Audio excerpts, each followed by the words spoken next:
Good evening, Commissioners. Before we get started, just an FYI, Commissioner Lanier is running late and will be joining us momentarily.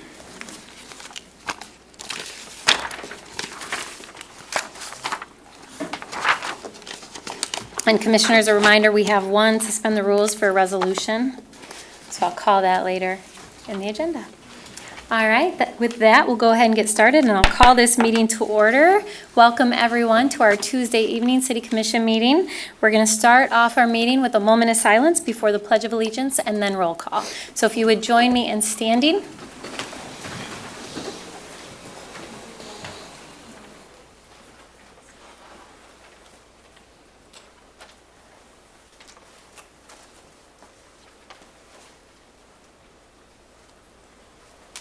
Thank you. I pledge allegiance to the flag of the United States of America and to the republic for which it stands, one nation, under God, indivisible, with liberty and justice for all. Thank you. All right, next we will have roll call. Commissioner Jones? Here. Commissioner O'Connor? Present. Commissioner Reppart? Here. Commissioner Moody? Present. Commissioner Kelly? Here. Commissioner Lanier, we know it's coming, and Mayor Bliss. Yes.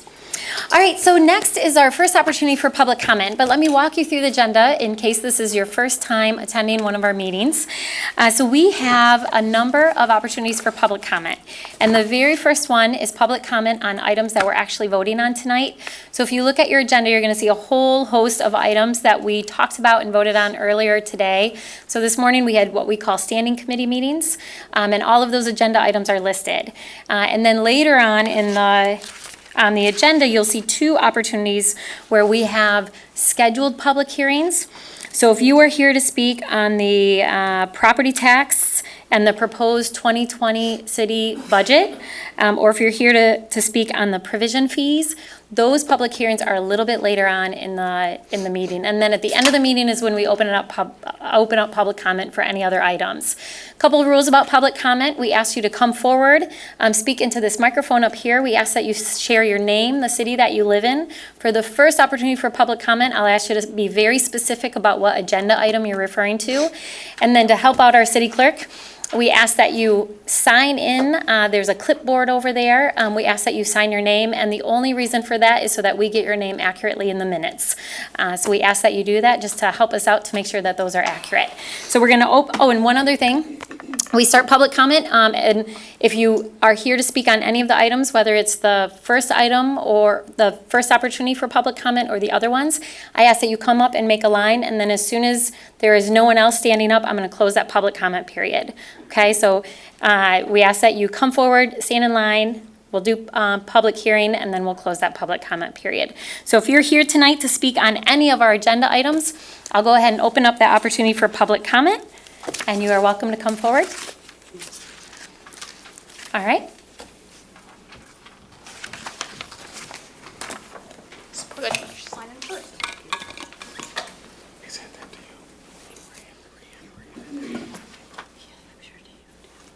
I'll look it up. I should add, if you want to speak during this public comment period, I'm going to ask you to come up and get in line so that I know you want to speak. And then as soon as I don't see anyone in line, I'm going to close the public comment period. Okay? Yep, Mr. Miller, I'm going to close it if you're not in line. So I want to be really clear about the rules. All right? Hi, welcome. Hi, this is regarding items D5 and D8. There's a couple that I referenced a little bit, but I was very interested to look through the committee of the whole this morning regarding all the various corridor allotments. I thought that was very interesting. I'm interested in seeing specifically D5, the West Side Corridor, use of funding for crime prevention through environmental design. That we look at before and after crime rates, because it would be great if we had a way to quantify, is this working, the city funds, for that crime prevention. To see if the various other business building improvements that are for a number of the other ones, most of them had things, specifically D10's southern the facade spending, for example, there's a bunch of them that have business improvements listed for the funding. If those other kinds of things should be directed toward a similar manner of that crime prevention if it works. So if the city's going to subsidize business improvements and we can show that the crime prevention through environmental design as implemented by Westside, that's if it gets approved fully, if that works, then future spending should be directed in a more environmental crime prevention way rather than used for just the general aesthetic stuff. So I think that'd be very interesting to see.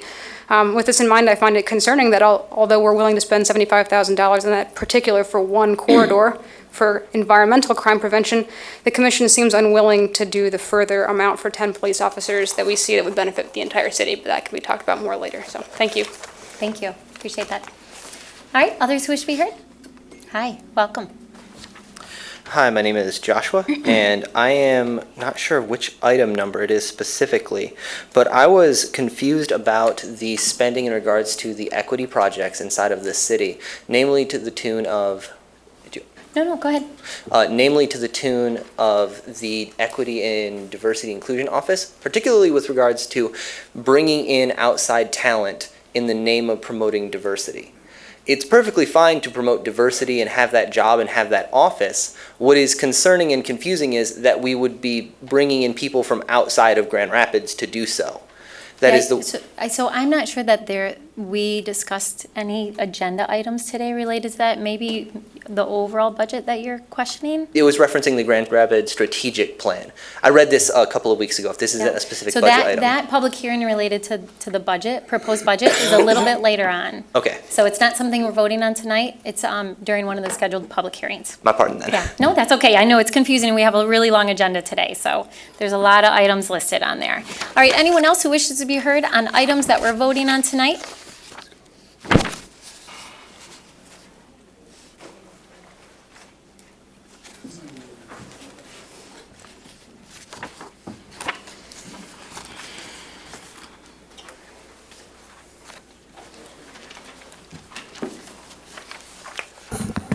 Good evening, fellow veterans and citizens. This is the House of the People, Watchdog Mello reporting. Kathleen Roosevelt, 7, 8, 9, 10 are not here, as well as 12, 14, 15, 16. You make life as difficult as possible, and you embarrass your heritage. On 7-2, support prohibiting backyard fires. Vaguely support going on 3 and 5 under 7. Opposition to that ordinance, which was wholly done in secret, and all of those individuals who were appointed, odd-looking individuals who were appointed, were either under the scandal Secret 36 or late last fall, the Secret 66 scandal. You were ashamed to show them, and they never. So it's anti-veteran, and they've never seen the light of day, in other words, at a meeting after 5:45 p.m. Under 7, 8, I support a statue for Scott Atchison, and as I said earlier, our bus routes Black 1, 2, 3, 4, 5, and 14 don't go to where the information center was. Now, DBA, as Rosa Parks, once Camp House Square, when it was Camp House Square, all of our routes got in. The Black bus routes 1, 2, 3, 5, 14, as well as all our Catholic routes, and I've named 8 of them. Let's go to B 1-4. 9A1 on the Michigan Street corridor. Those buses, you stole the 19 from, as you know, Madison Square, Oakdale, and Hall. I'd worked for years to get that route in. The new route on 19, we were spending $600,000 on it. Here alone, $600,000 from your dash pot. Does not stop at any Old Kent Fifth Third Bank. Instead, it stops every single full Chase JP Morgan stop, which darn near bankrupted our country 10 years ago and touched off a global financial crisis. On A2, not unfamiliar there, Jessica Kutowski, Sladen, going more back to 10 years now. Well, Kutowski has promised to get our West Side bus out downtown. He never delivered on that.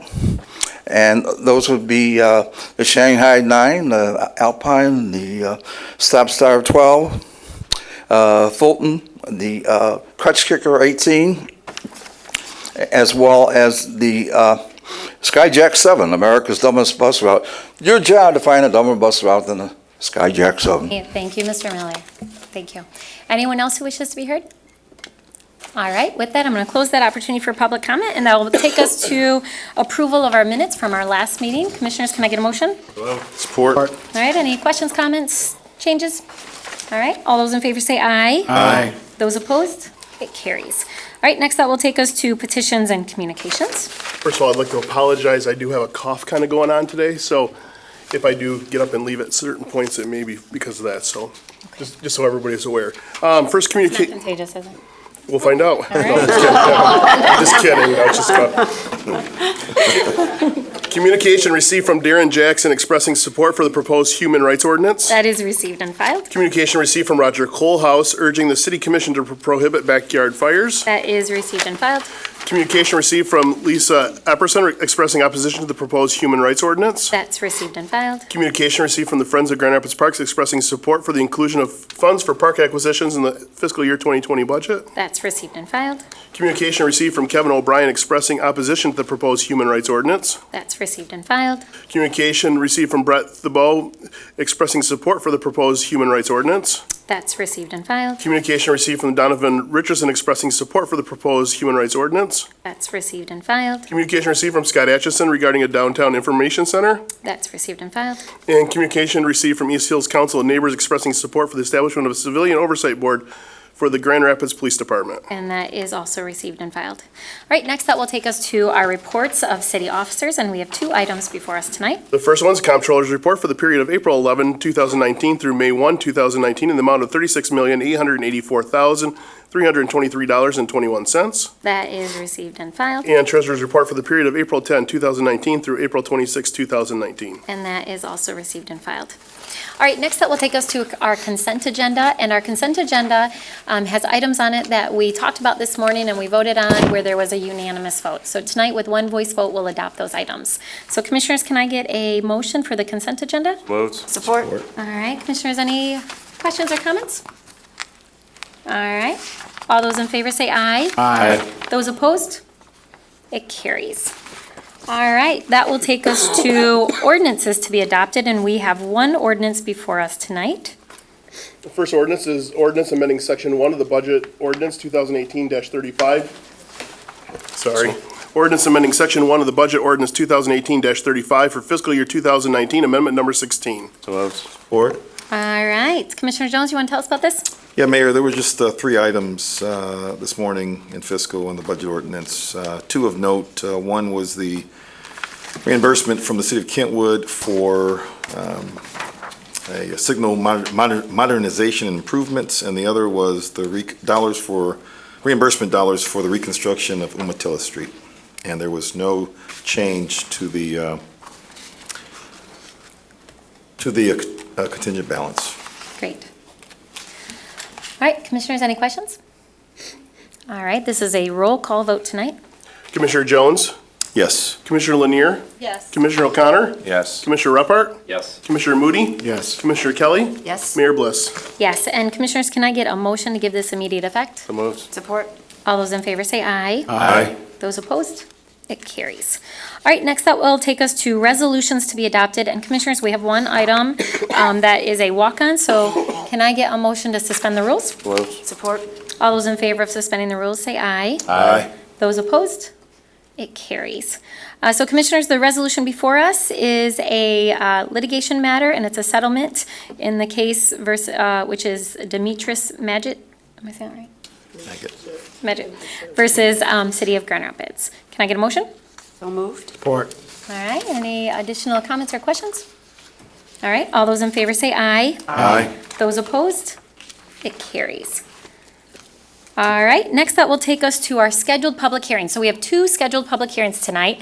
And what we'll do is we will read them, and then I'll have our CFO, Mr. Jeff Dode, come up and speak to those, and then we'll open it up for public comment. So the very first one is a public hearing establishing property taxes and the proposed fiscal year 2020 city budget.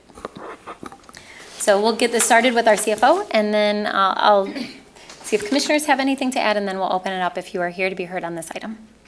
Great. Good evening, Mayor and Commissioners. evening. City Manager. So this is our first of 2 items we're going to hear public hearings on tonight, as you stated. The first one is on the FY 2020 city budget. We're asking for a total authorized city millage of 8.9011. City operating allocation is 2.7218 to the general operating fund, 1.25 to capital, and 2.0044 to the library. And then also there's a library piece, specific refuse, promotional, and parks as piece of this.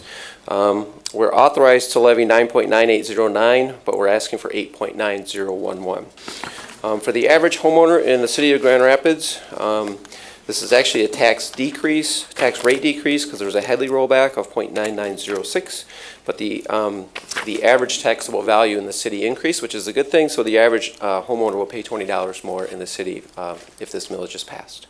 Great. And Jeff, for people who don't understand what the Headley rollback is, can you just explain that?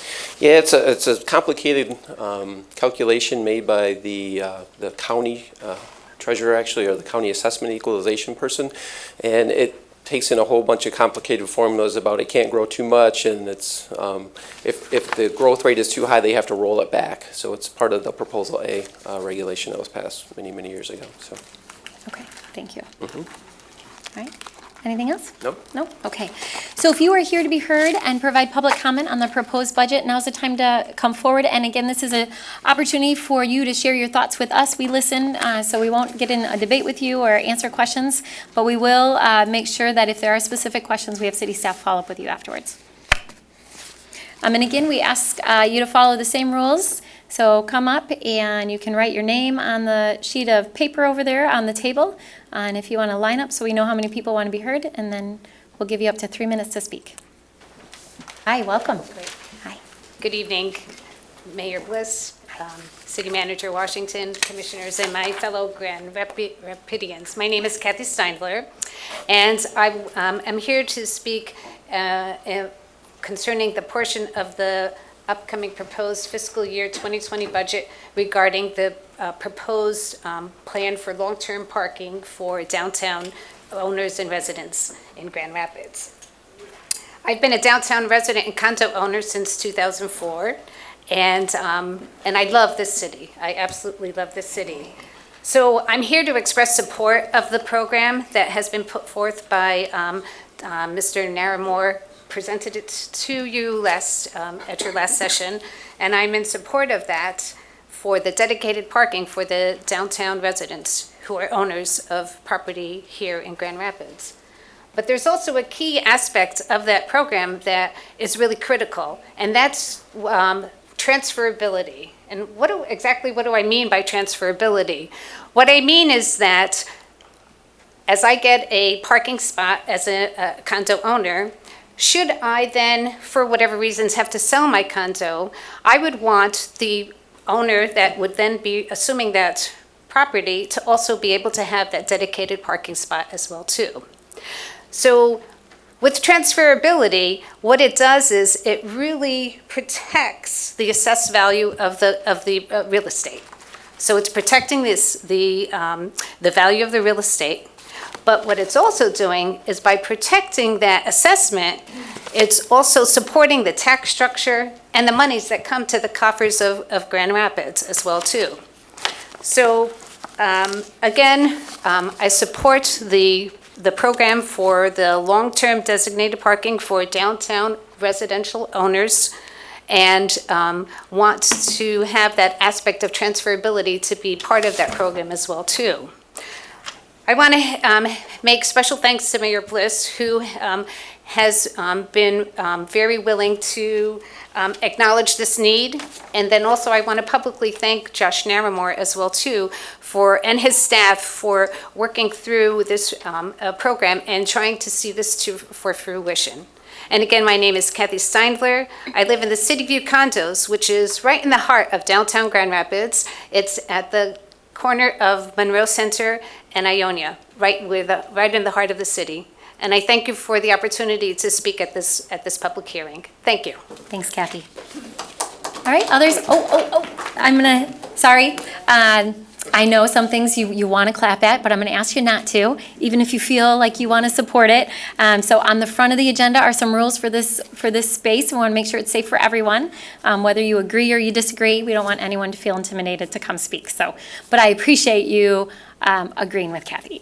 So. We were just more like good job. Yes, thank you, thank you. One way to express that is that if there are people in support, you are welcome to stand, but we ask you not to clap. So thanks. Hi, welcome. Yes, Commissioners, my name is Nancy Ayers. I'm Kathy's neighbor at Hi, 60 Nancy. Monroe Center. And here again in support of everything that Kathy said and in support of getting those 90 spots at the Ionia Pearl ramp. I have a couple of questions. One would be, are those additional spots for residential parking, or is that just a consolidation of a number of spots into one location? Because anybody who lives or works downtown knows that parking is absolutely crucial these days, and with more and more places being built, we can't have too much parking. I think we have too many apartments. We can't have too much parking. So that is one question that I do have. But transferability is essential if you're a property owner in the city of Grand Rapids, that you'd be able to transfer that to a new owner in order to secure parking and keep the value of the unit that you have. So thank you very much. Thank you, Nancy. And we'll have city staff follow up on that. Is Josh here tonight? Yes. No? Okay, all right. Hi. Hi, good evening, Mayor and Commissioners. My name is Josh Lunger. I'm a resident of the City of Grand Rapids and the Senior Director of Government Affairs for the Grand Rapids Chamber. I too love parking, so thank you for those comments, and you all know that. But I want to start by thanking staff for the hard work on this budget. I know countless hours goes in, and it's not just the city manager or the deputy city manager, it's from top to bottom, and it's really a strong budget. It's a great time to be here in the city. I know we have our challenges like every city, but we're really thrilled to be here and to work with you all on a day-to-day basis. And frankly, it'd be a little easier if it were more irresponsible, so I'd have more things to talk up about here. But I really want to applaud the street improvements. The fact that we've flipped the script on where our streets are, it's not just apparent in the calls we get about how much construction's going on and commutes are tough. It's not just the orange cones, but it's noticeable in every residential street. It's noticeable in our business districts. We've really seen a lot of positive feedback intermingled with some of the complaints about road construction, but what a tremendous improvement we've had in the last few years, and I'm thrilled that we're ahead of schedule on what was promised to the taxpayers of the city, and I wanted to thank you all for that continued investment. I also want to highlight, this morning the commission considered adjustments based on some figures that were presented regarding liabilities, and I think it just highlights the importance of fiscal responsibility. I know the city manager made a commitment to pursuing a higher bond rating, and we know that there's a downturn approaching. We don't know exactly when, but it highlights the importance that we need to be responsible. And so I just want to encourage two things today. One, we would like to strongly support proposals such as offered by Commissioner O'Connor to pursue a greater fund balance, reserves, and in the Budget Stabilization Fund over the next several years to better prepare for the next downturn and have more fiscal resiliency. And then two, we'd encourage you always to pursue an aggressive plan to fully fund pension and OPEB costs as well as other liabilities. Times are good right now, but the better we can prepare for the next downturn, that means less core services and other essential programs that have to face the chopping block. So I just want to thank you for your time. I look forward to continuing this work and look forward to another great year, and appreciate all your continued commitment to the city. All right, thank you, Josh. All right, anyone else? Oh, welcome. Hi, I am Michelle Gordon. I am a resident of the city of Grand Rapids, and I also live in City View and also Kathy's neighbor. So I just wanted to talk a little bit about the support of her motion for the transferability. I am also a Realtor, so I want you to understand how hard it is for us to sell the condos when we get a phone call saying, yes, I want to move here from Chicago, or I want to enter this town, but where will I park? Can you transfer this to me? We are reducing the prices of our condos because there's no parking, because we have to make up for that.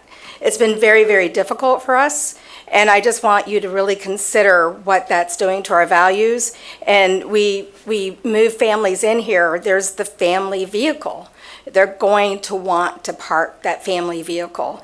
And I love the idea that we are so family-friendly in this town. If we take that away, we're going to take away that family-friendly neighborhood that we have established so well. So that's all I wanted to say, and thank you so much for listening. Thank you. Thank you, Michelle. All right, others wish to be heard? Hi. Hello again, Joshua Shade. In regards to the budget this time, in terms of the Diversity and Inclusion Office, along with some of the differences, some of the new budgetary plans for downtown improvements, I find it concerning that we would be spending so much money on things like the environmental crime prevention goals and the Diversity and Inclusion Office, and instead of putting people from Grand Rapids inside of that office to meet the needs of our own citizens, we would be bringing in other people. But we do not have in this budget the increased number of police as asked for by the previous commissioner and the interim commissioner.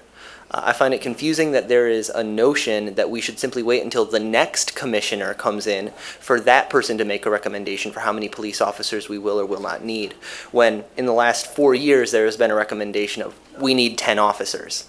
The most recent study done that we spent, I think it was $100,000 on, recommended something to the effect of more non-sworn paper pushers inside of it to free up officers, and the budget includes 3 more civilian people doing the bureaucratic portion and 2 more officers, and that is a good step. But with all of the money being pushed towards crime prevention, I can't help but think that maybe it would be better spent on actual police. And the previous police chief, the interim police chief, and almost certainly the new police chief, when that person is appointed, will concur. Thank you. Thank you, Josh. All right, others wish to be heard? Doug Miller back. The speakers 1, 2, and 4 failed to request that our bus routes come back. It's all about them. Mr. Miller, don't criticize other people for speaking. You just share your thoughts about the budget, but don't criticize other people. It is in the budget, okay? I know, It is but in the, well, of course I can criticize. This is America, ma'am. Mr. Miller, share your I'm opinion. criticizing you for stealing Sarah's paycheck. You can criticize she's me, way but down don't 40 to criticize people coming here 41,000. to speak. It's way That's down to fine. 41,000. Fine. You know, you go after me because I speak up for the veterans and Catholics and senior citizens, and you've let other people go on critical of. Last time, 2 people called me, of all people, a racist. Well, know? you were making comments. Nobody that were elected you inappropriate. dictator, ma'am. And you're chewing up my meeting time. You should get roll calls if you want to force people to stand in line. First mayor in Grand Rapids history who's pulled this stuff on senior citizens. Then, and why did you knock down Sarah Vanderver's salary way down, if you flunkies did, down to 41 grand what you're making when we rarely see you around City Hall? This is part of your vicious against women who are able. The police, they're down 63 officers, at least, depending on, going back to 2002. And you compare it to the ratios in Chicago and Detroit, it's way down below that. Police pot appears to be around 73 million.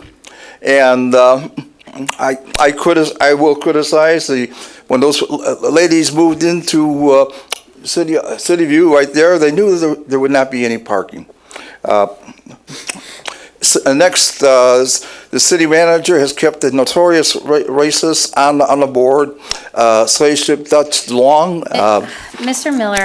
You're funding it, ma'am, in the budget. We are on the budget. Mr. Miller, you need to read our rules, and very clearly in the rules, it is no name calling, no derogatory comments, and no Why didn't you about pass, race, two people called me religion, racist, or will they be national bounced? origin. Mr. It's Miller, discriminatory, ma'am. I am more than willing to hear you speak, but I'm not going to stand No, here you're and trying to let you muzzle me make- every possible way you can, because not letting you make derogatory comments. you squeezed your It's a way in that chair in the first Miller, place, if you have as we talked something about last time. substantive Plus, to the say. long and, so 3 notorious racists, mad-headed Patty Caudill in the back, she should not be funded, who refused to let me speak, and even present my credentials for the Rapid Board.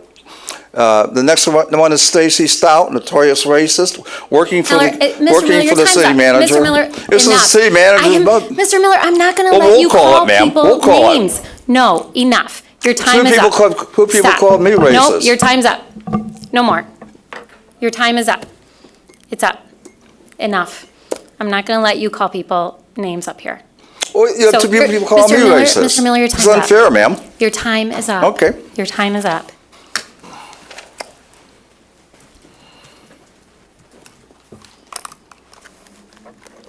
Hi, welcome. Russell Olmsted, West Side, Grand Rapids. On the budget, I admit I've been a bit preoccupied with a giant packet of information that I've been devouring. But this may have been addressed, but I know before the budget for the implementation of new civilian staff to support officers on support the GRPD, that money was coming out of the Community Police Relations Fund that was set aside. And if it is still coming out of that, I would like to again ask that we find a way to actually fund it out of the general fund rather than out of that provision, because these are going to be staff members that are going to be vital to the duties of the police department, as well as allowing the police department to fulfill the goals of community relations. And I would hate to see down the road, if this money is no longer available, that then we have to try to find a way to keep it in the budget and keep these people's jobs.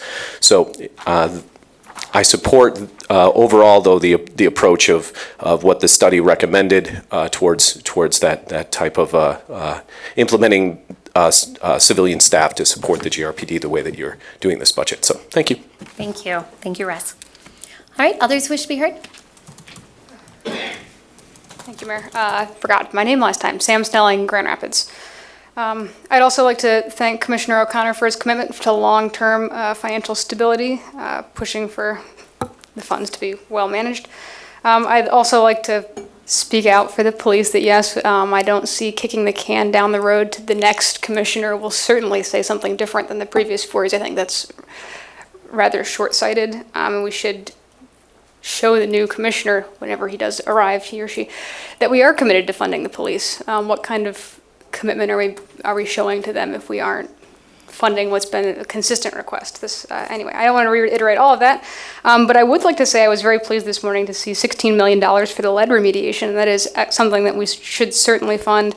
All children should have a safe place in their home where they shouldn't be poisoned, so it's excellent that we're spending money for lead remediation for all the communities. And I also am really pleased to see that we're having a variety of funding for local community-led investments, things like the North Quarter. I was actually looking at seeing the lights on Creston, and as well as the Creston After Dark.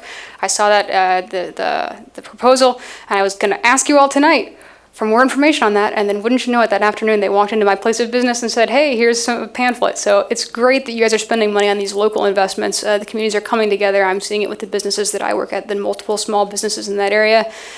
And the communities are fostering neighborhood cohesion, that we're seeing people that are wanting to spend time together to get to know each other better. And this is the kind of stuff that we'll be able to better have the cohesion that we all want in Grand Rapids, people that care about each other, about their neighborhoods, and that they'll be working together, local-led initiatives to do things like clean up what they're going to spend the additional funds that they get from the Creston After Dark.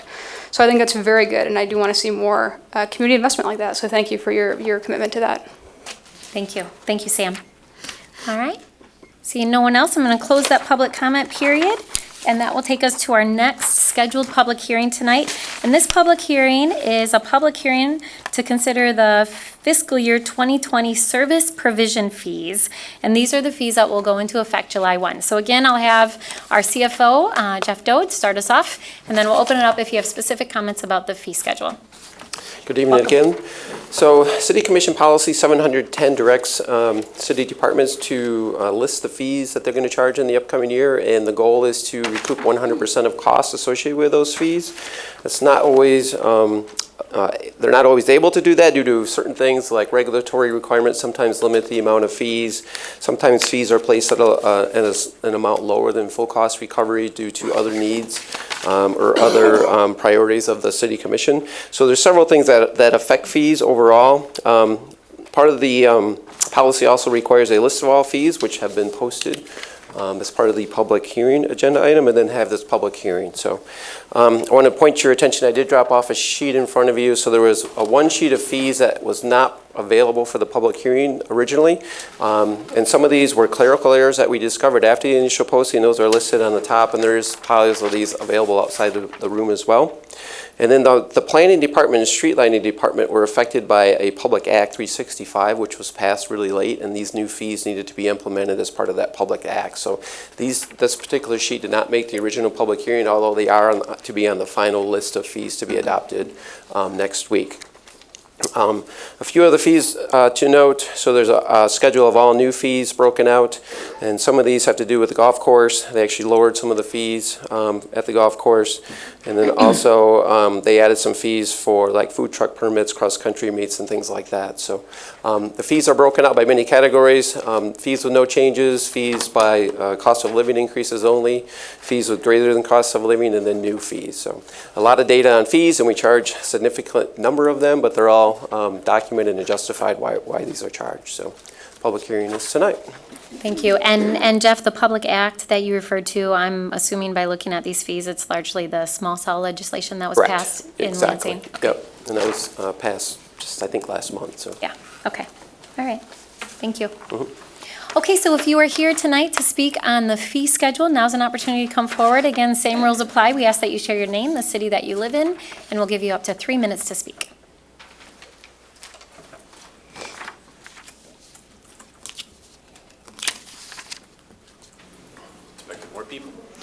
Russ Olmsted, West Side again. I just wanted, one thing as far as the fees that are on here, it's not a proposed fee increase in any way, but the FOIA records request fee, it's right on the page 1 there, it has the actual cost plus 50%. And I realize that it's going to cost money for FOIA request and processing these things, but going above and beyond the actual cost of that, in the interest of transparency and the idea of transparency, I would love to see us, if possible, be able to eliminate that 50% and just go with the cost of what it is. So that's it. Thank you. Great, thanks. Thanks for that input. All right, seeing no one else, I'm going to close that public hearing, and that will take us to our public comments tonight. So this is the last opportunity for public comment, and this is an opportunity for you to share your thoughts on any matter, and it can be anything off the agenda.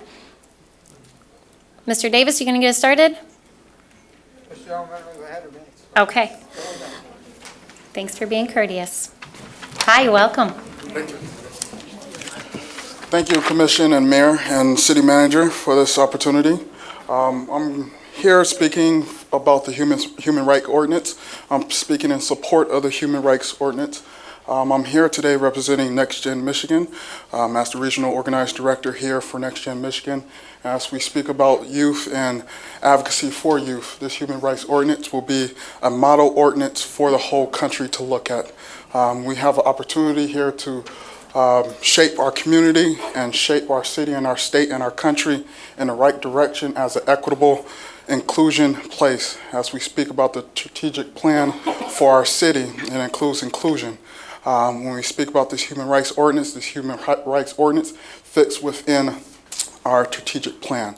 So I'm asking that you guys will please do not delay the vote any longer. I hope next city commission meeting that you guys can vote on the ordinance at the next city commission meeting, which is in 7 days. Again, my name is Wesley Watson. I didn't give my residency, but I'm in the city of Ada. Thank you. Thank you. All right, others who wish to be heard? Good evening, Honorable Mayor and City Commission. First of all, I'd like to wish a belated Happy Mother's Day to the mothers that are present tonight. Next, I am working steadily at helping to clean up the city. I walk the walk, not only talk the talk. What I would like to show you tonight is where you can build pride in your city. I live in the Grandview place out on Front Avenue. When I moved in, the parking lot was a trash dump. So I started picking up the trash and putting it in the dumpster. People would ask me if I got paid for it. I said no. They said, well, why do you do it? I said, because I don't want to live in a trash dump or a ghetto. So these people have begun to thank me for picking up the trash. Now I see that the trash has been reduced by 1/3 of what it was previously. People are not throwing their trash in the parking lot like they had been, and that helps. And we have to have pride in the place we live and a pride in our city. And I'd like to see everybody brought to this attention. I'm not sure how to do it. I'm not a real good organizer, but I can set the example, and I think everybody here and everybody in the city of Grand Rapids should have pride in their city and set the example to keep it clean and make it a nice place to live. Now, we saw the Embassy Suites get opened up here a couple of weeks ago. When it was opened up, there was nothing done to groom the area right around the area. I myself tried to get in and I was denied access because I didn't have an invitation. So I went out and cleaned up the street and the park across the street from from the Embassy Suites. And I think that we all can do things and be seen doing things to show that we all have pride in our city. And I hope that will grow in time and my example will grow as it comes along. Thank you very much. Thank you. Thank you, Mr. Davis. All right, others who wish to be heard? Hi, welcome. Yes, hello, Mayor, Manager, and other council members. It's good to see you tonight. I just want to say, once again, I appreciate the work that the Grand Rapids Police does. I know they're not perfect, but I think that they do a very good job. And I do not see that there is a need for the Human Rights Ordinance.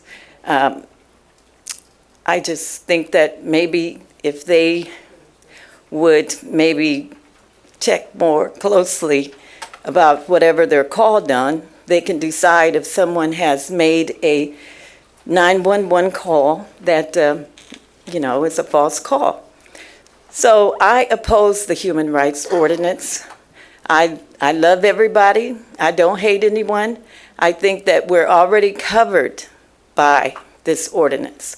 And I think that that there's just so many laws already. I have been discriminated against many times in my life, and I think it's because of my skin color. And we have all these laws, and it has not stopped it, and it's not going to stop it. Any laws that you make, it's not going to stop it. So I'm just saying today that I think this is a step in the wrong direction. I think that this agenda is not really for people of color. I think it is just another opportunity to further the LGBT community agenda. And I oppose some of the laws. I just heard today that California, which, things travel this way from California, they're promoting transgender education for kindergartners. And I just think that this is going to continue across the country, and I think that it's wrong. And so this ordinance has to do with that, and You know, if you think back about the affirmative action, thank you, President Obama, he added language to include LGBT, but Michigan does not have affirmative action. So this is, to me, a way to cloak and cover by bringing in people of color and bringing in the police, because all you have to do is say police and certain people go crazy. But just on Mother's Day, a young man was shot and killed, and he wasn't killed by the police. And most of the black men that are killed are not killed by the police. They're killed by other black people. So that's all I have to say. And I hope you take this into consideration Thank you. when you're voting. Thank you. Thank you for your input. No clapping. Hi, my name's Courtney, and I'm from Wyoming, but I visit my fiance at his house, and in between, he lives on Eastern, between Burton and Elder, there's 2 walkways, and every time I go across them, I get honked at by different cars. They do not stop, and that's not right. Maybe there should be a study done, because every time I do cross there, or my fiance, we both get honked at. And I try to point out with one of them, there's a sign right there for pedestrian, but they won't stop for anybody. I even seen elders walk across there, and they honk at them. Thank you. Thank you. Thank you, Courtney. All right, others wish to be heard? Hi. My name is Cornell Clark, and I support the human rights movement or the ordinance or whatever that is. Containing to how the officers do act out on this, it just be overcall how they do respond to certain calls. And you get pinned to that point. Like, I got pinned with so many cases. I'm still fighting over something that would have been charged not of if I would have been probably a different color. And it wasn't even justified, but I still went with the flow and took on it. And still, they pinned that case or whole other stuff. Man, it's just so petty. I'm just supporting it because it ain't called. Thank you. All right, others wish to be heard? Hi. Hello, my name is DeAndre Jones.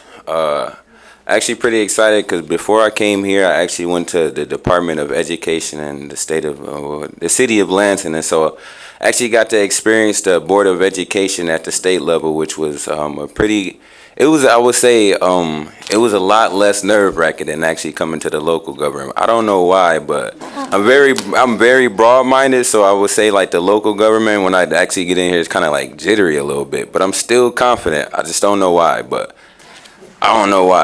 I'm continuously working every day relentlessly on this basketball project that I've been working on. As president of basketball operations for the Urban Youth Summer Basketball League, trying to bridge the gap between police and community relations.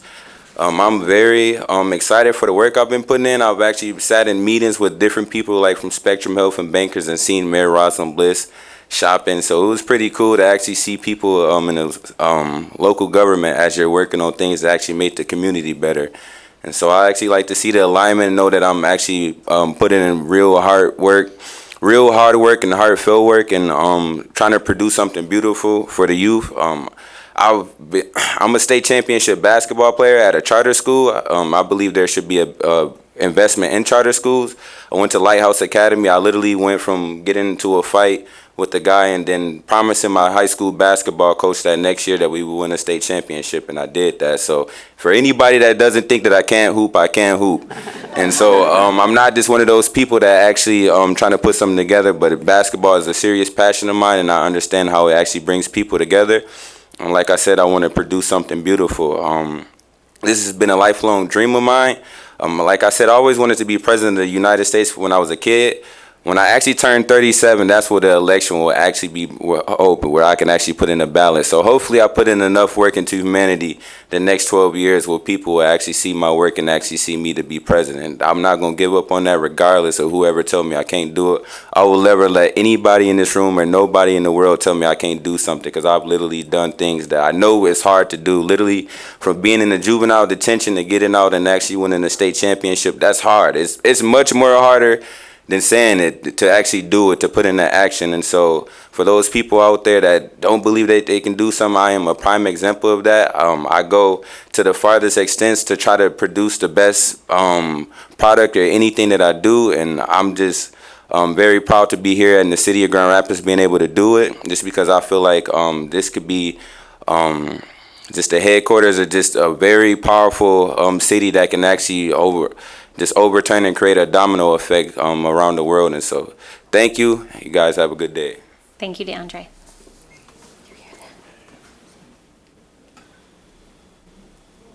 Good evening, I'm Johnny Brand Good evening. from Voice for the Badge. I would like to say real quick that I thought Mr. Miller was totally out of line, disrespectful, and that's not right. He can talk to me afterwards if he'd like. Very inappropriate. I know, I just told Mr. Miller not to refer to other people, and so I'm going to ask you to do the same, Mr. Brand. So thank you.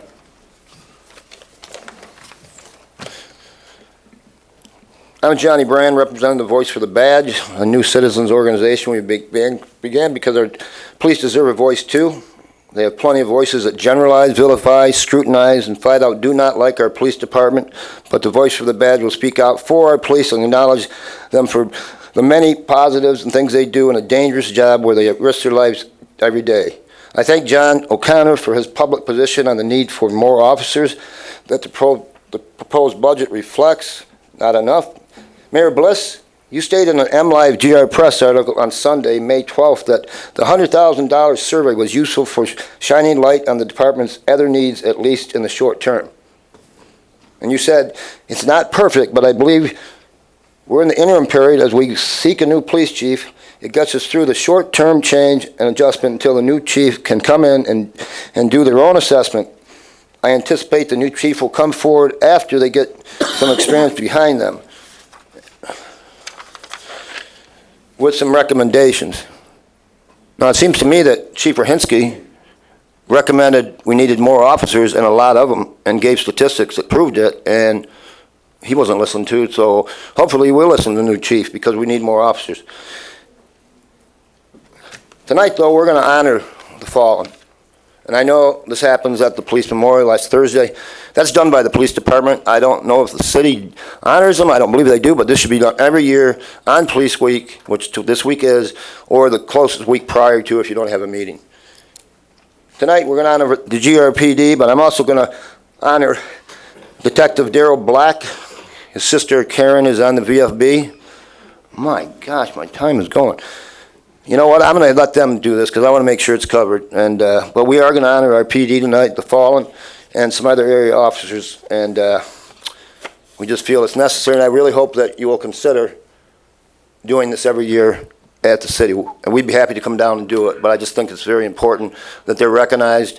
And I'm sure Kurt over there that's on his computer will recognize them as well. Thank you. Thank you. Thank you, Mr. Brand. All right. Hi, welcome. Good evening. Thank you very much. My name is Sue Baker, and I am a very proud member of Voice for the Badge, supporting our police officers every day in any way I possibly can. And I am going to always, once again, every time I come, ask the city to do the same. Their respect. They need support. They need to know that the city is behind them. And there's a lot of ways to do that, which we can discuss later. But as Mr. Brand said, our reasoning tonight is to go through the names of the officers from the city of Grand Rapids and from others who have fallen. And I'm going to start out with Francis M. Gallup. His end of watch was May 13th, 1946. Officer Gallup left behind an 11-day-old baby girl. At the time of his death. A motorcycle officer working a traffic detail, Gallup was struck by a car at McReynolds and 5th Street, right on the west side there. His body flew from the motorcycle and struck a second car that was stopping because of the crash. He was 24 years old, and he'd been with the department less than a year. Officer Daniel Deist, this is a little more current. Many of you may remember this incident. May 30th, 1994. Officer Deist is the only officer to be killed off duty. He died attempting to save a man who was being electrocuted. He died attempting to save a man who had jumped into Spring Lake, and the dock had lights on it with a short, which electrified the water. He was with his family in a boat, enjoying his weekend, and he was electrocuted and died trying to save another human. Again, this is something that so many just don't understand. They're not just a uniform. They are human. They leave behind children. Every day they go out and do their job. And Commissioner O'Connor, thank you very much. The intersection of 4th Street and Stocking Avenue. While on patrol, a store owner flagged him down and informed him that he had just been robbed. He provided Officer Vonk with a description of the suspects and direction they fled. Officer Vonk gave chase and caught up to the vehicle. The passenger exited the vehicle as it stopped and approached Officer Vonk with a pistol. During the ensuing struggle, Officer Vonk was shot and mortally wounded. He was able to return to his patrol car and call for help. Stanley Van Tunen, end of watch, December 1966. Sergeant Van Tunen was shot and killed while he and other officers attempted to arrest a man wanted for a shooting at a local bar. After negotiations failed, Sergeant Van Tunen was about to enter the residence when the suspect opened fire with a shotgun, fatally wounding Sergeant Van Tunen. The suspect was shot by other officers as he attempted to flee out of the rear of the house. Ladies and gentlemen, whether you recognize it or not, there is a war on law enforcement across this country. It's an anti-authority movement seeking to dismantle and disarm our police force. We need to stop being moved by feelings or by the few that scream loudest and start being moved by what we know is right. The city of Grand Rapids is in need of more officers, and it's a simple equation. More cops equals less crime. It has been troubling as I have been part of many meetings over the past year under the umbrella of community police relations. I have never once heard anyone say that the community needs to take responsibility. Never once has anyone said that the community needs to look at itself. Nothing but platforms to complain about the police, yet never bringing their great minds together to figure out a solution. The community needs to seek solutions within the community instead of blaming the police and looking to them to change what only the community can change. Our law enforcement need the support of our leadership in this community now more than ever. Our police have the most important job in this city, and we need to thank those who have stood and those who continue to stand honorably between us and darkness, between those who stand between order and anarchy, between living together and killing each other, and those who stand between us and evil. Let us honor and respect our law enforcement. Thank you. Thanks. All right, others wish to be heard? Hello. Hi, ma'am. welcome. Esteban Moreno, retired GRPD. First, I'd like to thank the mayor and the commission for doing the right thing and bringing back Kurt Vanderkoy. No ifs, ands, or buts. He deserved his job back, and I'm glad he's back to work. Second, I'd like to say and reiterate, as to my partners from Voice for the Badge, that, yeah, GRPD is hurting. They need officers. They need officers so that we don't have to read these names off. I know these go way back. I get the honor of actually giving the first name of the first officer ever recorded to die for GRPD. Or the city of Grand Rapids, which was George Powers. He's a detective who died end of watch August 22nd, 1895. He was followed by Grand Rapids patrolman Henry Slater, who was killed in a train accident where a train actually hit him.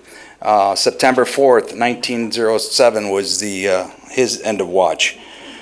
Grand Rapids patrolman Charles DeYoung, end of watch June 7th, 1920.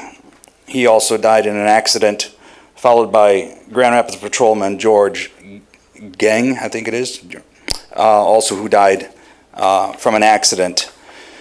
Grand Rapids patrolman Herman Glow, who died December 12th, 1974, of a gunshot wound from a suspect. When a police officer is killed, it's not an agency that loses an officer, it's an entire nation. So far, per the Officers Down memorial page, 42 officers have been killed in the United States. To me, that's just ridiculous. It really is. I was fortunate enough, I survived. I can consider myself a veteran of the police department. I consider myself an Army vet. I was very blessed with working with some great people. I was laughing with Chief Kittle about an incident we had over at the old DeVos place. 2 patrol officers, I can't remember if he was a sergeant or not at the time. We're there just watching a party. It was a dance. And guess what? Shots fired right in front. A young lady was hit. And we were fortunate enough to get quick information out. Our SWAT team was in the area and they were able to apprehend the suspect right down the road. So that's what officers do. This is what they do every day. They put their lives on the line. They go out there for total strangers. That's their job. They don't run away from gunfire, they run to. I can tell you how many times, I lost track of how many times I ran to gunfire not knowing what was going to happen, whether I was going to come home or not. I had kids, I had beautiful young kids. Luckily, I got to see them grow up. So again, I want that for all my fellow GRPD officers, for any other officer out there in the country, that they be able to go home every night. Thank you. Thank you, and thank you for your service. All right, others wish to be heard? Good evening, I'm John Burry. Hi. I also am here to support the Voice of the Badge. I would like to pay honor and tribute to Officer Grand Rapids Patrolman Millard F. Davis, end of watch, August 25th, 1916. He was taken to Butterworth Hospital where he died the next day. Officer Davis was married at the time of his death. Grand Rapids Patrolman Greg Geng, end of watch, March 17th, 1921. He was a member of the police department for only 2 months and left behind a wife and 2 children at the time of his death. I also would like to honor Officer Grand Rapids Special Officer George Bransma. Grand Rapids Detective Samuel Slatter was also mentioned under him. George Bransma's end of watch, December 7th, 1921. I also would like to pay honor to Officer Grand Rapids Police Officer Joseph F. Taylor, November 17th, 1986, end of watch. Officer Taylor served with the agency for 6 years, age 29, badge number 117. And I also would like to pay honor to Michigan's, I also would like to add that I am the father of a fallen soldier from Wyoming, Michigan, Specialist Eric Todd Burry. So I know the pain and suffering that these families suffer and the worries that their loved ones would be forgotten. So that's why, to me, it's important that we remember the fallen. These people died serving our country for strangers, complete strangers. How many would do that? So I just ask that we continue to honor them, say their names, look up their information from time to time.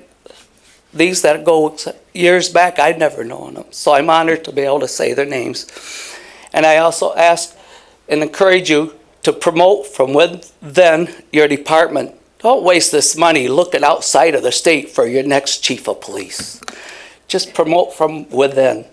It's an honor for these people to be able to move up. They're willing to give their all for us. We're not perfect people. None of us here are perfect. We all make mistakes. But we need to stand behind our police, sheriff, our local police, Grand Rapids, Wyoming, Kentwood, all of our police, our sheriff and state police. I thank you for all that you do. I know it's not easy. We can't please everybody, but you're all doing your best. And thank you very much. And God bless America. Thank you. Good evening, Mayor and Welcome. ladies and gentlemen. Ladies and gentlemen, my name is Jack Pultz, and I'm here to represent the Voice of the Badge, but also for Officer Robert Kosminski, who was a very good friend of mine at the time he was shot and killed. Officer Robert Kosminski was killed in the line of duty after heroically responding to a family's cry for help. At 1:40 a.m., July 8th, 2007, Officer Robert Kosminski and other officers responded to the 1200 block of Emerald Avenue Northeast and reported a male was walking around in the residence with a shotgun threatening to kill his family. Upon arrival, Officer Robert Kosminski went to the rear of the residence to establish a perimeter. Unknown to Officer Robert Kosminski, the suspect was lying in wait in an attached garage to ambush him. He shot him in the head and killed him. Officer Robert Kosminski went to Spectrum Hospital where he was pronounced dead. Officer Robert Kosminski was 29 years old and a 7-year veteran of the Grand Rapids Police Department. He was a lifelong resident of Grand Rapids area and attended Kennewell High School and Grand Rapids Community College. He was beloved. He loved the University of Michigan, football fan. He was survived by his 3-year-old Kaylee Kosminski daughter, his parents, his 3 brothers, and 3 sisters. We miss him very dearly. And really what we need is more police officers. And like she said not too long ago, more police officers means less crime. And less crime means happier people. So I appreciate you listening to us. And if we can all just, when we get home tonight, say a little prayer for our fallen officers. Thank you very much. Thank you. Thank you for coming. Hi, welcome. Hi there, Melissa Poplis, Grand Rapids, Michigan, proud member of Voice for the Badge. Mr. Washington, I do want to say thank you for your acknowledgement that we do need more officers. Currently, we might disagree on the number of officers, but we're moving in the right direction, so we appreciate you. Mr. O'Connor, same, thank you very much for your recent support of law enforcement as a civilian. I appreciate it. I know our officers do too. I'd like to remember Officer Herman Glow. Officer Glow responded to a burglary alarm at a business on Pearl Street Northwest. When he arrived, he found the front door broken in and entered to check it out. It was then that he confronted the suspect, who was armed with a .22 caliber handgun. Several shots were exchanged, with both men hitting their targets. Officer Glow staggered backwards out of the doorway and collapsed onto the sidewalk. A fellow officer arrived as the shots rang out, and he ordered the suspect to drop the gun. Instead of dropping the gun, he pointed it at the officer, who fired 3 more shots, striking the suspect. The suspect ran out the door and fled onto Monroe Avenue, where he collapsed from his gunshot wounds. Officer Glow died of his wounds, leaving behind a wife and 3 children. Let's never forget Detective Daryl Black. Gang Enforcement Detective Black, end of watch, April 30th, 2000. Detective Black and his partner had just cleared a disturbance call and returned to patrol duties in a known gang area when they were ambushed and shot multiple times while seated in their patrol vehicle. Officers who responded to the scene transported Detective Black in a waiting patrol vehicle to Long Beach Memorial Medical Center, where he died an hour and a half later. Detective Black was born in Grand Rapids, Michigan, and was a 1984 graduate at Granville High School. He served his country in the United States Marine Corps and was a 6-year veteran of Long Beach Police Department. Detective Black was brought home to Grand Rapids after his funeral and laid to rest with full police honors. May we never forget Officer Slott. End of watch, October 13th, 2011. Walker Police Officer Trevor Slott was struck and killed by a bank robbery suspects while attempting to deploy stop sticks on I-96 at 8th Avenue in Ottawa County. Two suspects had robbed a bank in Ravenna, Michigan, and they were fleeing the area when they were spotted by an on-duty FBI agent in the area. The agents initiated a pursuit. They were quickly joined by officers from several state and local agencies. The pursuit continued along I-96 at speeds over 100 miles per hour as the suspects opened fire in the pursuing units with a shotgun and rifle. As the vehicle approached the 8th Avenue exit, Officer Slott attempted to deploy stop sticks to slow down the pursuit. He was fatally struck by the vehicle. Officer Slott served with the Walker Police Department for 9 years. He was survived by his wife and 2 young daughters. If we could just take 23 seconds and remember all of our fallen heroes who gave the ultimate sacrifice for all of us.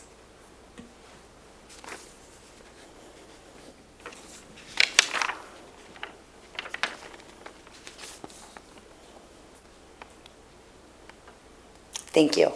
Thank you. All right, others wish to be heard? Hi, welcome. Hello, my name is Teresa Phillips. I am a lifetime resident of 49507. I just wanted to say that I realize that being an officer is a stressful job. They don't get a lot of praise, but I appreciate the job that they do under the conditions that they have, but they need to look at it as one bad apple spoils the whole batch for everyone.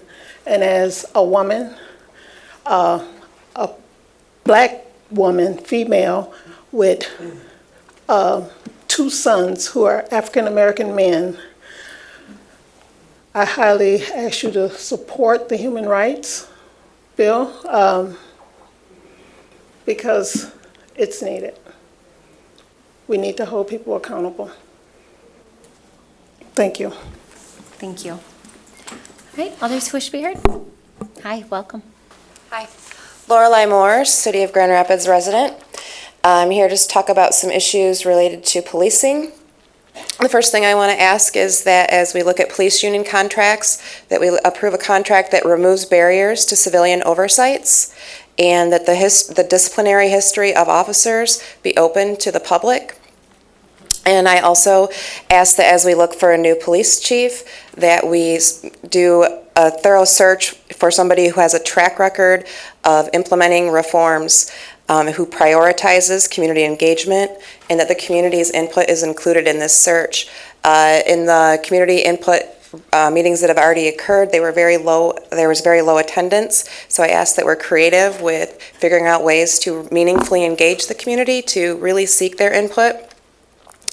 Also, on a final note, because I'm going to be brief here, is I would ask that rather than increasing the number of officers, that we leverage those resources instead to come up with ways to ensure that our public investment, our city services, and hiring are equitable. There is no indication that more officers equal less crime, but I think there's indications that improvements in our community equal less crime, and that is all I have. Thank you. Thank you, Lorelei. All right, others who wish to be heard? Hi, welcome. Hi, my name is Eliza Webb. I'm visiting your great city from the east side of the state, from Detroit, so I'm happy to be here. And I'm also with Next Gen Michigan, here to speak in support of the Human Rights Ordinance. I think it is of vital importance that we ensure protections for queer people, for people of color, and for migrant farm workers in our city. And by passing this ordinance, Grand Rapids can serve as a strong example for our entire state and our country. And I also want to say that I think it's of extreme importance that we examine the root causes of crime, which are really due to a lack of opportunity, good jobs, education, healthcare, and address those issues before turning to more police officers. Thank you. Thank you. Thank you, Eliza, and welcome to Grand Rapids. Hi, welcome. Hello, my name is Tommy Watson, and I've spoke to you all before. I'm a former police officer in Little Rock, Arkansas. I come from a long line of police officers. My brother just retired from the Sheriff's Department in Muskegon. Our oldest son works at Cummings Prison, which he got hurt and had to go on disability. My nephew works at Muskegon prison in Muskegon, and I'm for the ordinance, but also too, I think we need to take a step back. We missing this whole point. I think it's been 4 graduation classes of the police department in the last couple of months. You can't, my people fear the police officer, so then that means that they don't go and get those jobs. So we're missing the whole point. If you're going to change it, how I got on the police department, I wasn't trying to be a police officer. I was in social work, but I also saw the social aspect of it that we can change. I've talked to the city manager about all the programs that came out of those police departments. Like if you go to Arkansas and go to Little Rock right now, they have things called alert centers and neighborhood centers. It's police officers right in there. So they take care of everything in the neighborhood. We have to change the narrative, not necessarily say, okay, well, it's this or that, because that's what's the old way, us or them. That's not it. We got to change the narrative so we can get community people on the police department. They used to give free houses away in Little Rock for police officers that stayed in the neighborhood.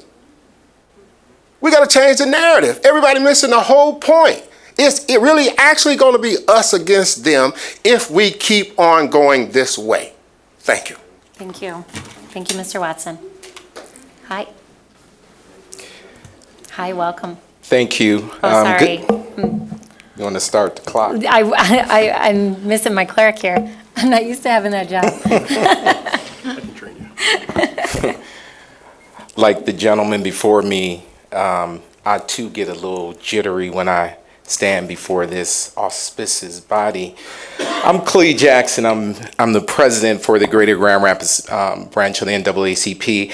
First, I come here specifically just to make comments about the proposed budget, but I do want to honor our fallen officers for their service. Officer Taylor was well appreciated and respected in the community, and not only him himself, but his entire family. And so Definitely, we support the unselfish service that these individuals give each and every day.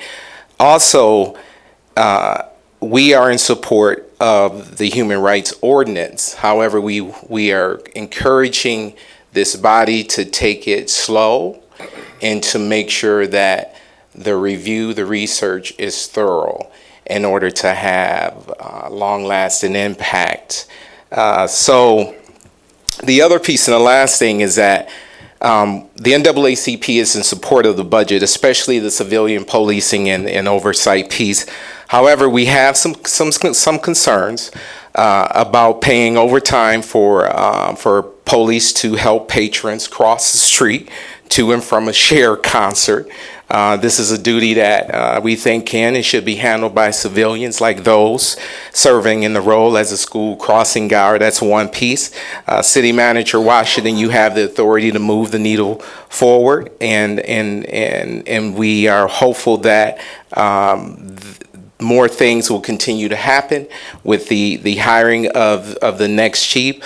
Also, when it comes to the Third Ward Equity Fund, the 750,000 K allocation, we feel that it's a step in the right direction. However, I'm hopeful that one day it will mirror the Community Policing Fund.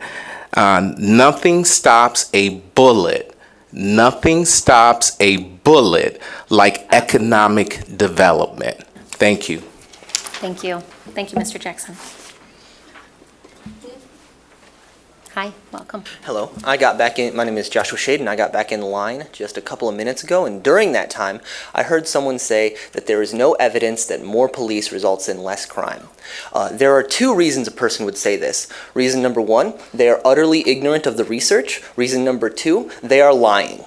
Recent research on this, as recent as 2018 from Princeton, Harvard, and Yale. Let me read you just 2 lines from an abstract found in a Google search while I was standing in line. Crime reductions associated with additional police were more pronounced in areas most affected by the Great Recession. The results highlight the fact that fiscal support to local governments for crime prevention may offer large returns, especially during bad macroeconomic times. Every study done on this, ever, has found one of 3 things. Number 1, crime rates go down with more police. Number 2, that more police means less police death. And number 3, that more police does not mean that crime goes up. This is a good place to spend money. And I would heavily fight against the idea that there is something like unsupported research for this notion of more police, less crime. It is very supported by all of the research. With that in mind, recently a man, I believe from Guatemala, according to MLive, was sentenced for forging documents. He was not a citizen of the United States. He was an illegal alien. For forging documents to help people get Social Security benefits and food stamp benefits. And this person, according to the current sheriff, or I believe the current policy at the police department, will not be deported with the help of the police department. The police department does not currently support working with ICE to get rid of people who are in this country illegally and are convicted of crimes, which I think is ridiculous. There are a lot of components to illegal immigration. What do we do with people that aren't here and want to be here? That's separate from what do we do with people that are here and don't commit crime? And that's separate from what do we do with people who are here and have children, who are citizens and need a family. All of those things are totally separate from what do we do with people who are illegal and come to this country to lie, cheat, steal, forge documents, and are convicted of that, who commit rape and murder and arson and are convicted.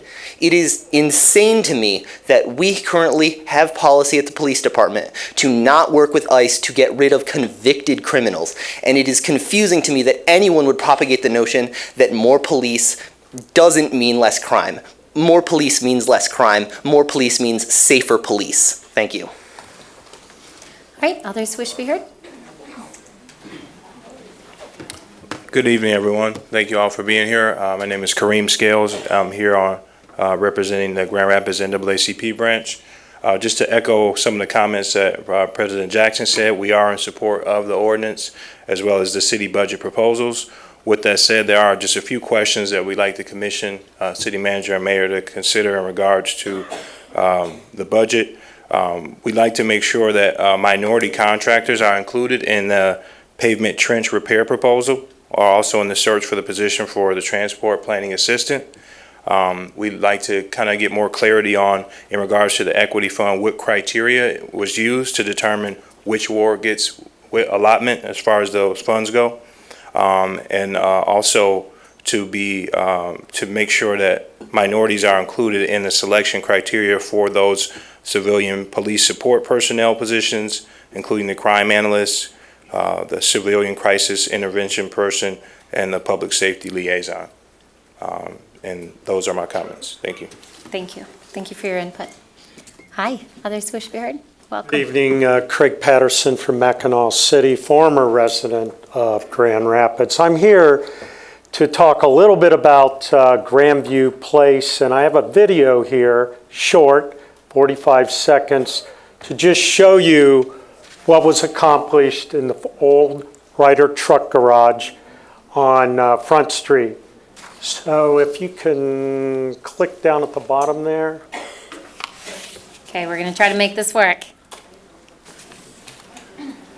First of all, I want to thank staff. I want to thank commissioners for all your help along the way on this $14.6 million investment.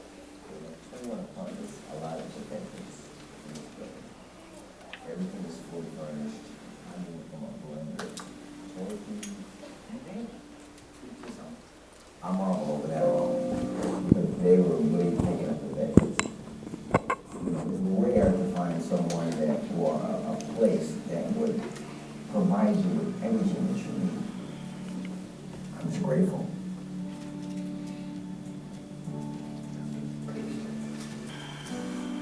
A couple highlights. That's one of the 21 vet families that's at the facility. It's a 68-unit family project. And I was saying, in Community Rebuilders, Vera Beach and her team is managing and helping our vets get accustomed. We've had a lot of partnership throughout this. In 2014, we received a 4% pilot. Our first year, 2018, we expected to pay $13,000 because of administrative error on our part. We got a tax bill of $165,000 for summer alone. We paid that tax, but it was simply an administrative error. We went to the assessor. The assessor said, I can't do anything by statute. We went to the Board of Review. Board of Review said, we can't do anything. I am here to ask, given all that we've done together, and the fact this is families at lower income and veterans who are disabled and we're chronically homeless, if we can partner together to go before the tribunal to ask for a special stipulation of consent, saying there was no error on the city, there was an error on a notice to the assessor, and the city really believes it's in the best interest. In 2018, my total operating budget was $267,000.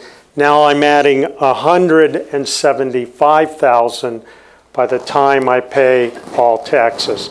So my petition tonight is for us, if we can, to come together. I want to thank Commissioner O'Connor, who has listened and read my emails, and I know he's done some outreach, but I'm asking the commission to consider our request.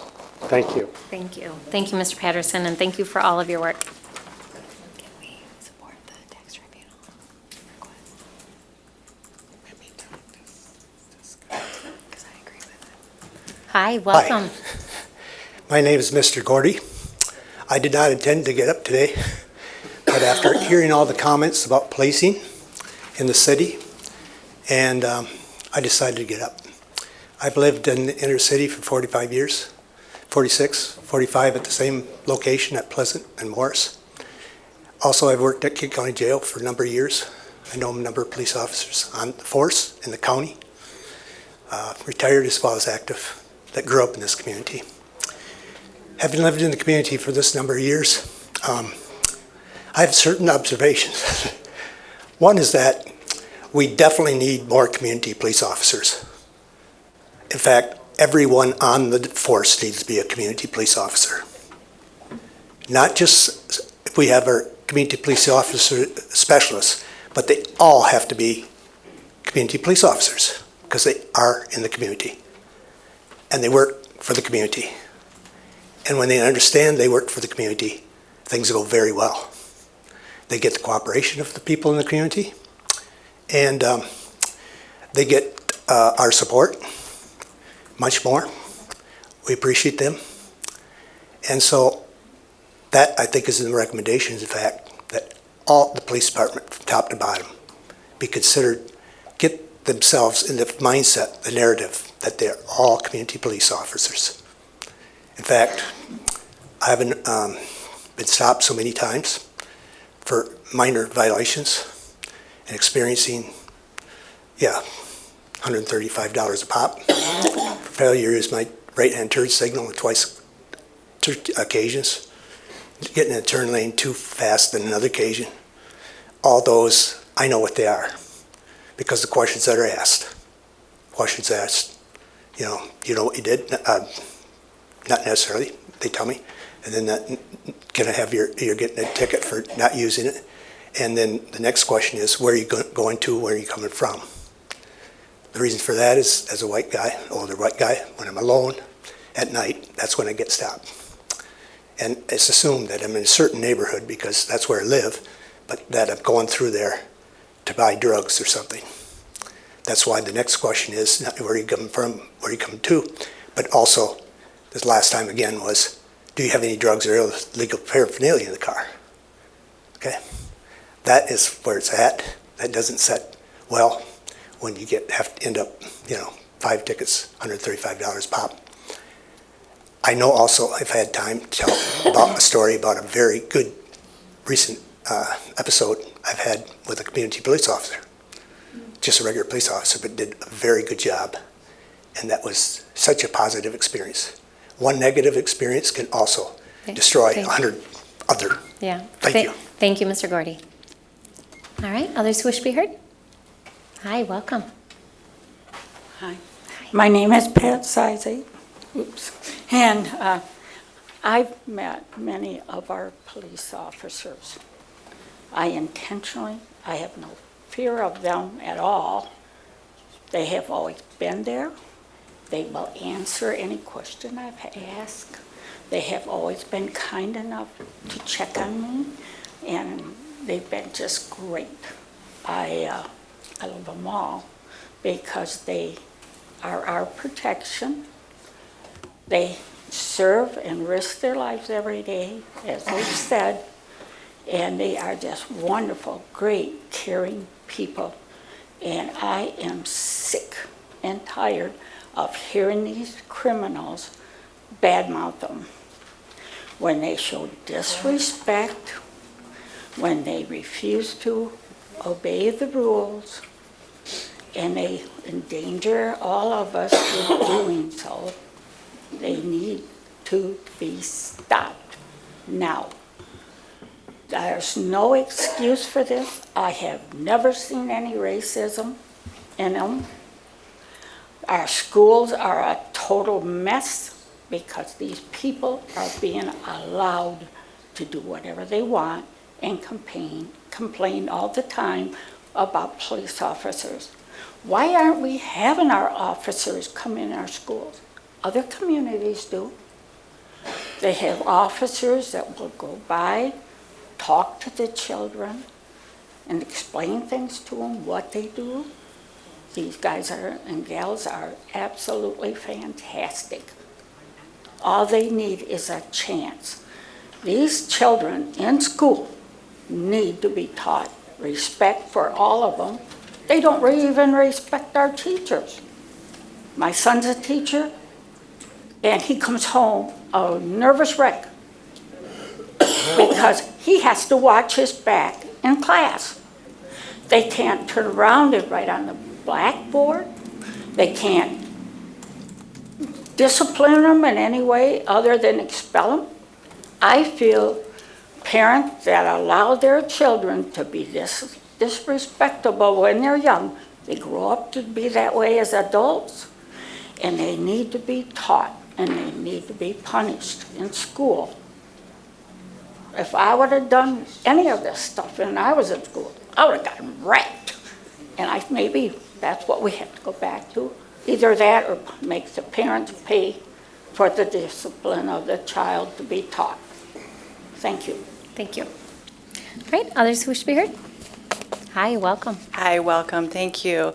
My name's Dee Sherwood, Grand Rapids, and I just appreciate your thoughtful consideration of the human rights ordinance. I am in support of it. It's been a long evening, but I just really appreciate you giving that the thoughtful consideration. Thank you. Thank you. Thank you for your input. All right, anyone else who wishes to be heard? Well, it's Doug Miller back for some housekeeping. You have before you an article out of ARP. Reporting on Dr. Ben Carson, who ran for president and was leading for a while in the Republican primaries in 2015. He's now running HUD. And he says, we need to make certain our scarce public resources help those who are legally entitled to it. Given the overwhelming demand for our programs, fairness requires that we devote ourselves to legal residents who've been waiting some for many years for access to affordable housing and to come to our country in the first place. So that's an official document for tonight. A few of you, our new city manager, giving you some background on the Nelson Nygaard scandal. Nelson Nygaard destroyed most of our traffic lanes in half. It was supposed to be a $15 million pot to fix the full potholes, millage only, but Commissioners Kelly and Bliss looted that. $600,000 went out to Nelson Nygaard. Now tomorrow they're up before the Rapid and seeking a $476,000 new consulting fee when they're not failing to listen to citizen expertise, and secondly, it's not open bidding. They had far better. The last comprehensive review was 14 years ago. They easily wait another year to see who's elected this fall here in this city commission.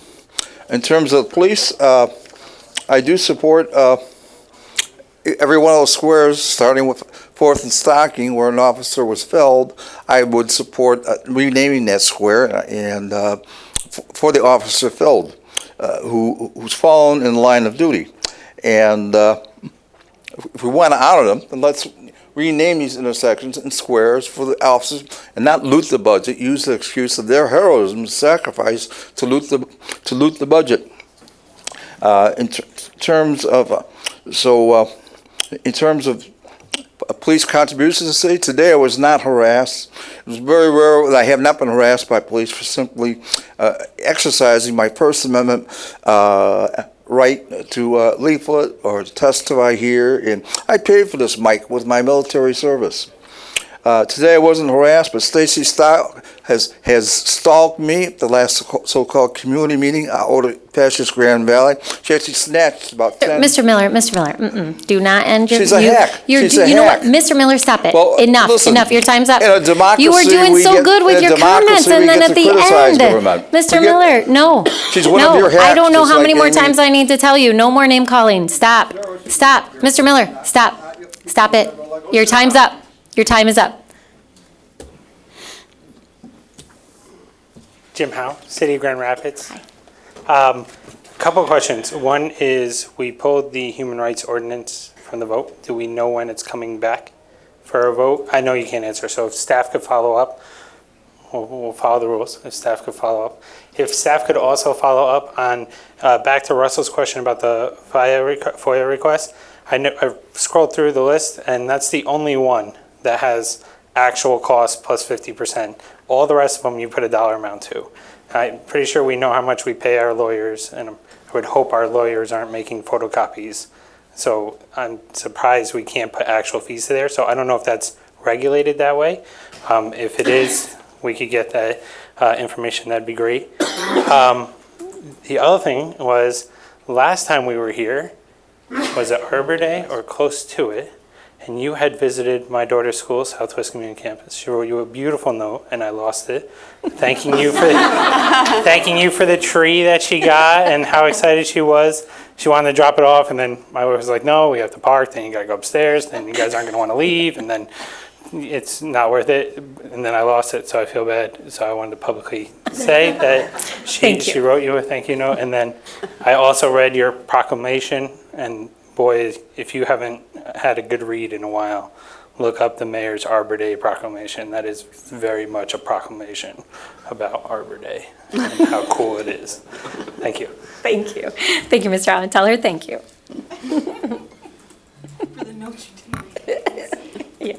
Hi, welcome, and welcome to Grand Rapids. Thank you. Thanks so much. So my name is Courtney Malone, and I'm the State Organizing Director for NextGen. NextGen is an organization where young people are standing up to fight for progress on issues that impact young people. We're trying to figure out how do we get more access to the ballot box, removing barriers, and also thinking about the intersection of like the issues we care about, our right to vote, and what elections we want to take part in. That's what our work is. When they come up here, they've already said we're in support of the Human Rights Ordinance, but I've been listening, and I thought, to myself, okay, do I come up here or do I not? I don't live here, I'm not sure. But what happens with this Human Rights Ordinance affects us all, especially my folks in the city of Detroit. So I felt compelled, so here I am. And I think the thing that I want to say is that the thing that I love about the ordinance is that it represents like some actionable recourse for people who've been wronged, where there was none. And I don't think that that has to exist like in response to or instead of like more people on the police force or a stronger police force. I think those two things go together, to be honest. I would imagine that whoever's going to be appointed to this new Department of Civil Rights and all of these other departments that are going to be created would be working in tandem with the police chief, the new chief, and whoever gets hired to make sure that there is actionable recourse for those bad apples that people were talking about who seem to spoil the bunch on the police force. They'd be working in tandem with this, the commission, what this commission, this new commission would do. They would be working in tandem with those folks to make sure that actionable recourse happens so that we have fewer bad apples. I also think that in general, like, we do need police, but we also need like recourse for folks. And we also need for our, like, the way that we like govern and the way that we treat our citizens, it needs to be like robust and it needs to be whole. And I think that there's space for both. So I don't know what the argument is about. I think the Human Rights Ordinance should pass. I think you should hire a chief that's going to support it. Thanks. Thank you. Thank you, Courtney. Hi, welcome. Hi, my name is Juanita, and I'm a resident of the city of Grand Rapids, and I am in support of the Human Ordinance Right. And I just wanted to touch bases on needing more police in the community. I was wondering if anyone ever looked at the times police are actually in a community, because everyone says there's a need for more police in the community, but certain times, once it's dark out in the 49507 area, there are police just sitting around. Like, I can go maybe in a 3-mile radius at night and I see 6 to 7 police cars, but in the daytime I don't see that. So maybe it's something with the shifts that they need to be looked at. And also, as far as all police officers need to be community police officers, I think that is also a positive. All officers should be community officers. They are to protect and serve the community. And just want to speak on our children. The negative impacts. I heard so many people say a lot of things about the community having negative impacts on the officers. Let's just stop and think about the negative impacts that the police are putting on our children when they have bad interactions with not just the children, but the parents or siblings. So now we have children, if officers coming into the school, but children have saw family members or community members have negative interactions with small, minor things. Of course, there are bigger things in the community, lots of violence and things, but it'd be so many small things that people get stopped for, people of color getting stopped for or harassed, and it turned into a bad situation. And now these children have seen these situations and they have to look. That's their image of police. So when they go into the school, of course, the children don't want to, they don't want any interaction with police. And I have children in school and they've had bad interactions with the police, and not just them, it's been friends. You know, when the police come in, it used to be officer friendly. This is the community police officer come to the school. Now it's none of the kids they want to get out the classroom because the police are here. And thank you again. I'm in support of the human rights ordinance. Thank you. Thank you, Anita. All right, others wish to be heard? Hi. Good evening. Welcome. My name is Dane Gates, and I'm a resident of the 3rd Ward, and I strongly support the human rights ordinance, but not only strongly support it, but a good human rights ordinance. I am a big, firm believer in human rights overall, for all people. And as we speak here today in terms of life, each individual gets one life. And no life is more valuable, in my opinion, than another. And I was speaking to the voice of the badge because I recently looked at a documentary. The title of it was Fallen, because I wanted to understand a little bit more about what it's like to be a police officer. I know it's a hard job and it's challenging, and I'm not against the police at all, but I think it's not the number of police, it's the fact that we have good police that are good at their job and well trained, and I think that is important in terms of you decide how you will spend money as you hire police moving forward. And then there's a time in my life I've been relatively close to loss of police officers, one being Officer Joe Taylor and the other being Officer Kaminsky, both of which are very tragic, because when you lose a human life, the world loses, not just communities. So I just wanted to share that with you and wish you well as you move forward with this. Thank you. Thank you. Thank you so much. All right, with that, I'm going to go ahead and close this public comment period, and I'm going to turn to my colleagues up here, and I'll start down here tonight with Commissioner Repart.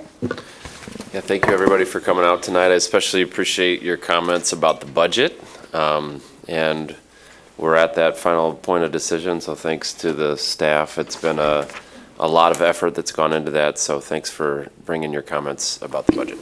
Thank you. Commissioner Moody? I was very somewhat perplexed at some of the things that were said tonight. I thank everybody for having a voice this evening, but there's one thing I want to point out in reference to the Grand Rapids Police Department. We do not dislike our Grand Rapids Police Department. We do not hate our Grand Rapids Police Department. We honor and we believe in our officers. What we cannot afford to do as a community is to allow certain cultures to use biases toward another culture. And I think that's where we miss the boat at, is that there are good officers, and good officers can make mistakes and do some things that make the department look bad, and that can be in any job. But one thing that we cannot afford to do as a race of people is to think that the Grand Rapids Police Department is only to protect a certain group of people. So when we start using the words like the community or them people, then are those cold words that talk about a particular culture? We have to be mindful of the fact that this department is to serve the entire community. And then someone said something tonight that I thought was very important. There was a time when our Grand Rapids Police Department had officers who lived in the community. The majority of our officers today don't live in the community. So how can you talk about community policing when you don't know the community? Thank everybody for coming out. I appreciate what I've heard tonight. And I represent our city. I respect our police department, our mayor, our city manager, and every commissioner up here, and all of you in that audience. But let us not forget what our role is to be in this community, and that's to build it as we continue to transform it. And let's get past our biases, because that's where our problem lies, with our biases. I've been stopped by officers wearing a suit and a tie, driving a nice car. No broken taillights. I respect all the officers. I'm glad they stopped me. Wasn't doing anything wrong, but it gave me an opportunity to have a conversation with them. And that's what we got to start doing. We got to start talking to one another as human beings and get past our racism. It's over. It's a new day. Thank you, Commissioner. Commissioner Kelly? So thank you for all coming tonight. We've had many of these evenings where there has appeared to be an us versus them climate, not in everybody's heart and everybody's comments, but we do want to get beyond that, and this commission has intentionally worked with consultants in order to help us determine what's best for the city in terms of our police department.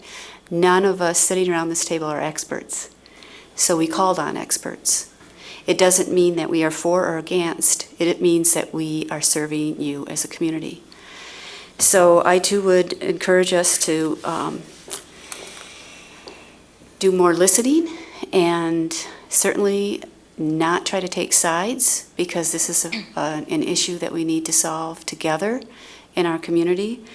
I appreciate those who came out and spoke tonight about the readings of the fallen officers. Some of us were there the other day when we had our memorial service, which we do have every year. I have not missed one of those services in my tenure, but I'm also retired and I have the time, but most of the folks around this table have full-time jobs. So I want to recognize that too, and not leave an impression that there is not concern for those who serve us in every department in this city. We are trying to move into the 21st century with policing. We have tools that we didn't used to have. And we're also trying to address the inherent bias that unfortunately we have inherited in our country, and to try to get beyond it, like Commissioner Mooney said. Thank you. Thank you. Thank you, Commissioner. Commissioner Lanier? Yes, I'd just like to thank everyone for coming out this evening. We had a robust public comment period on a number of items, and I appreciate all of the remarks that were made. Have a good night. Thank you. Commissioner? Yeah, I just want to thank City Manager Washington and CFO Jeff Dode and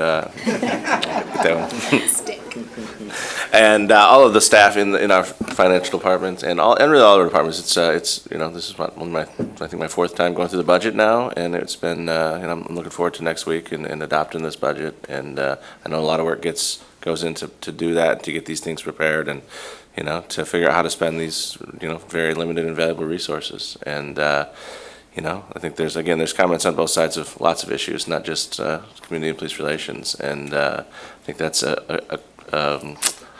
comes down to the fact that if all of us were happy, we did something wrong. And so the fact that there's tension is important and good, and that means we tried to make compromise. And at the end of the day, I think compromise is essentially good government. That when one faction rules the day, then we're not forced to have hard conversations and try to find a middle ground. And I think that's where we're at here. We're trying to find a middle ground, trying to do the best we can with the resources we have. And so it's not perfect.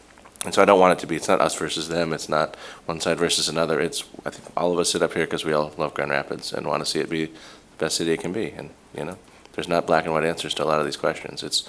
We try things and we learn and we adjust and we go forward. So let's get the budget passed in record time next week, and then we can move on to some more things. Thank you, Commissioner. Commissioner Jones? Yep, thank you, Mayor, and thank you to all who came out on this evening, those who had comments and those who did not. Just thank you for your presence, and also want to say thank you to City Manager Washington and the entire, all of the individuals involved with the development of the budget. Again, what seemed to be a very seamless process, and I was just very impressed with the way in which we had the opportunity to engage. And again, as my colleague Commissioner O'Connor has stated, just really looking forward to approving the budget next week. So thank you. Thank you. City Clerk, City Attorney, City Manager? Thank you, Mayor and Commissioners. I too want to thank the public for their engagement. You can tell a lot about how much people care about their community in terms of their participation in the local government. And that's evident. We have a lot of people who love this community and want to see it move forward, and so do I. I want to thank this body for your work and your engagement, participation in the development of our strategic plan as well as our budget. I appreciate the questions, tough questions, and we did our best to try to be responsive to it. I too want to thank the staff for all of their work that has gone into this process, and I look forward to your decision next week regarding the proposed budget. Thank you. Thank you. And I'll add my words of gratitude to all of you who are here tonight for being engaged and for caring so deeply to show up and share your input with us.